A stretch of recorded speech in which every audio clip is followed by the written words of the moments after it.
tengo el gusto de, bueno, de hablar con un venezolano de la época de los 60. Es un artista plástico, bueno, que ha tenido mucho renombre en Venezuela. La época de los 60, saben bien que Venezuela, Caracas, lanzó muchos artistas internacionales, ¿no? Como el caso de Fernando Botero, por ejemplo, colombiano, un hombre que, bueno, que estaba en la tercera planta, o sigue en la tercera planta del Museo de Arte Contemporáneo de Nueva York. Bueno, entonces, Guillermo, pintor venezolano de aquella época, va a empezarnos a hablar de Reverón, y posteriormente me gustaría que hablase también de los pintores que se dedicaron a pintar el Ávila, el Cerro del Ávila, el Pico del Ávila, que realmente maestros de la luz y del paisaje. Adelante. Buenos días, poeta. Para mí es un orgullo inmenso hablar de la obra de Armando Reverón. Reverón, el mago de la luz, como lo denominaron, fue un hombre sencillo, muy modesto, pero un gran artista de una sensibilidad y de una gran connotación. Armando Reverón nos deja un legado que revoluciona el campo de la paisajística en Venezuela. Y de la luz. De la luz, sobre todo. Armando Reverón nos crea una disolución del paisaje con un concepto lírico, atmosférico, hermoso, hermosísimo. ¿Te acuerdas de John Bulton, no?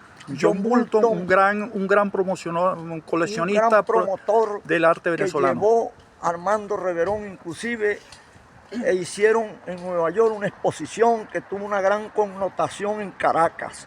Pero lo importante de esto es que el paisaje trasciende con Armando Reverón y encontramos una generación como Manuel Cabré, el catalán venezolano, y luego tenemos a Pedro Ángel González, otra eminencia, Rafael Ramón González, otro pintor y maestro.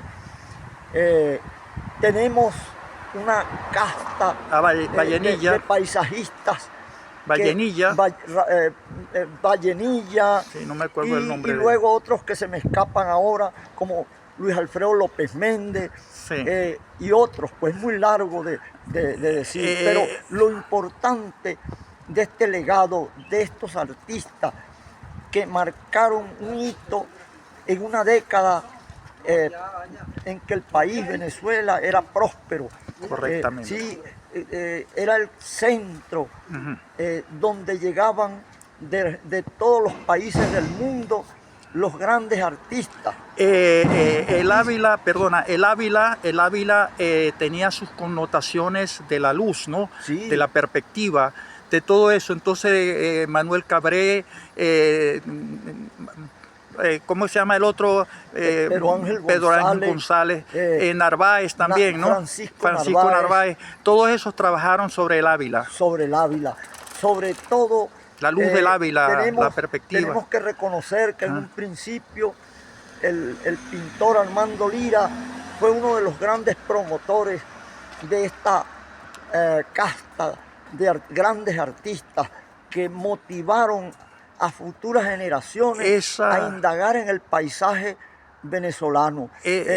Rafael Ramón González, un araureño del estado portuguesa, viene a Caracas, trabaja como profesor en la escuela de arte y llevaba a sus alumnos al campo, las adjuntas, el Ávila, la Urbina de Petare, Guanare, Guanarito, todos esas zonas, este artista motivaba. Ahora esa escuela, la escuela de los pintores del Ávila, que es una escuela que todos estos maestros que acabas de hablar, Cabré, todos estos maestros, fueron a París, sí. Y eso lo trajeron de Francia.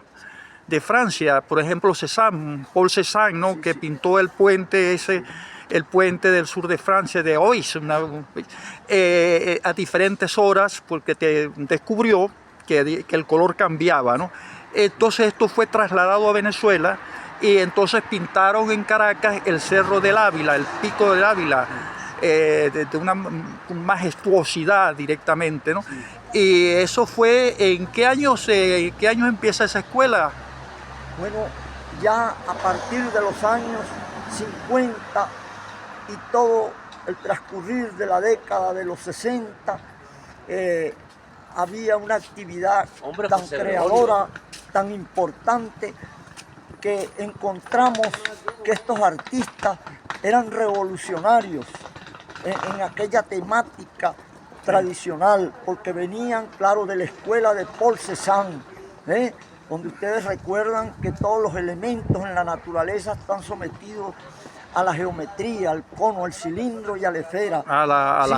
También el estudio del color, lo que llama la atmósfera, ¿no? Sí, la atmósfera que creaba el Ávila. Áurea, la forma constructiva de armar la estructura de un cuadro.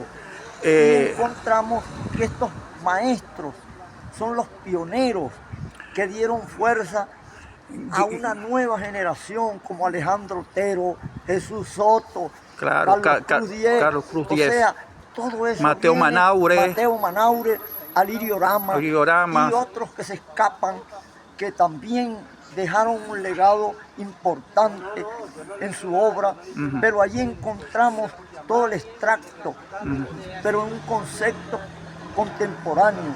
Y Regulo Pérez también. Regulo Pérez. Alirio Rama. Feliciano Carballo. Importantísimo, como César Rengifo.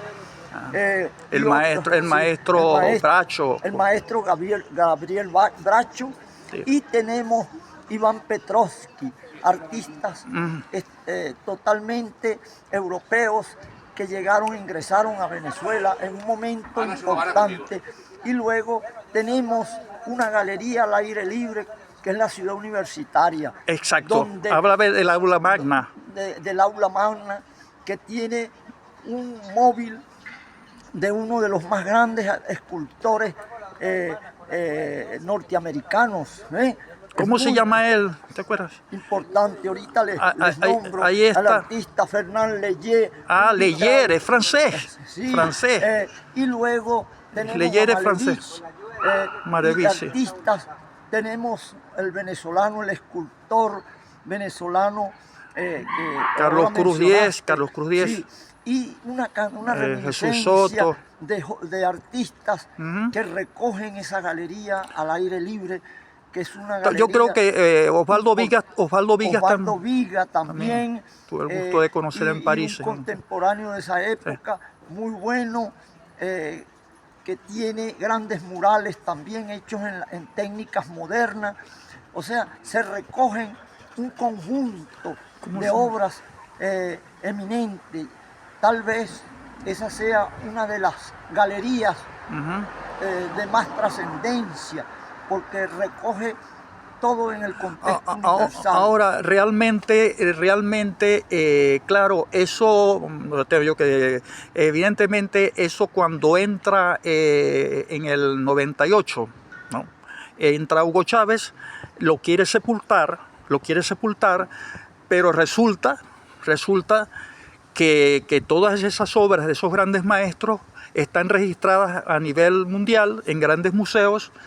Y resulta también de que hay mucha literatura, que este hombre no, porque la idea era derrumbar a Venezuela, construir otra Venezuela falsa, sobre unos cimientos falsos de Cuba.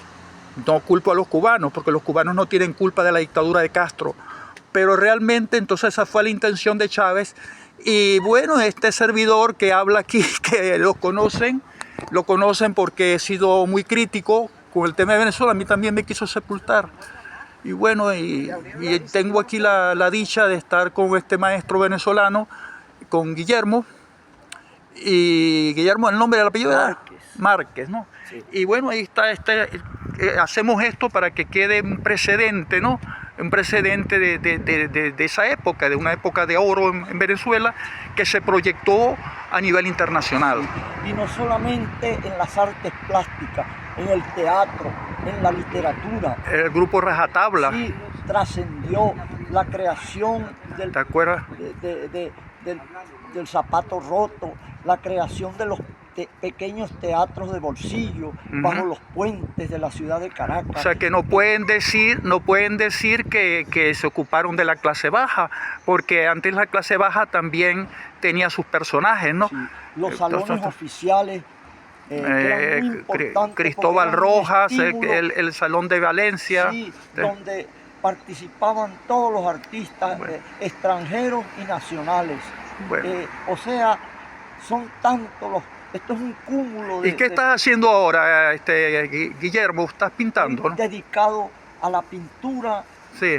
Y sobre todo al dibujo, porque ante todo yo siempre fui un grabador y un dibujante. Bueno. Y eso es algo que yo sé que el dibujo no es... la base. Sí, la base. No es un medio comercial, pero no me importa. Lo importante es hacer lo que uno siente y lo que uno quiere. Espiritualmente. Bueno, yo recuerdo que Guillermo Márquez, ¿no? Guillermo Márquez. Que Guillermo Márquez es un embajador de alto, de 5 estrellas, diría yo, aquí en España, ¿no? Que él puede hablar de los años 60, puede hablar de todo esto, y que realmente para nosotros es un orgullo hablar de esto, ¿no? Un orgullo porque estamos retratando la Venezuela auténtica, no la Venezuela artificial, no la Venezuela donde solamente se toma en cuenta los que tienen pertenecen al Partido Comunista. Antes Venezuela no tomaba en cuenta, sino solamente lo que tomaba en cuenta era el talento. Y bueno, y si era una persona humilde, lo ayudaban, ¿no? Y realmente, bueno, esta es la realidad no se puede esconder, no se puede tapar el sol con un dedo, ¿no? Entonces está la auténtica realidad de esto. Sí, la esencia. Sí, los grandes promotores de la cultura latinoamericana, europea, se pasearon por Caracas en los buenos tiempos. El tiempo de Juan Calzadilla, de Perán Hermini, ¿no? Perán Hermini, Juan Calzadilla. De grandes pensadores universales que sí. dejaron una huella profunda en la cultura venezolana. Así que conservemos ese patrimonio hermoso. Sí, hay que recoger, conservar. Hay que recordar también a Sofía Inver, que hizo el Museo de Arte Contemporáneo con mucho sacrificio, compró cuadros de Picasso, de Miró, de los grandes artistas internacionales, y que esos cuadros después desaparecieron, ¿no? Sí, muchos fueron saqueados, llevados, inclusive la gobernación de Caracas tenía una colección muy hermosa. No se sabe a dónde fueron a parar tantas obras de grandes maestros, de grandes pintores. Y por otra parte, la cultura en Venezuela, pues hay que volverla a rescatar. Si uno va por el interior de la República, se encuentra con que han saqueado los monumentos, los han violado han violado la autoría. No han respetado ni siquiera los cementerios, las lápidas de los cementerios. Se han llevado las obras y todo.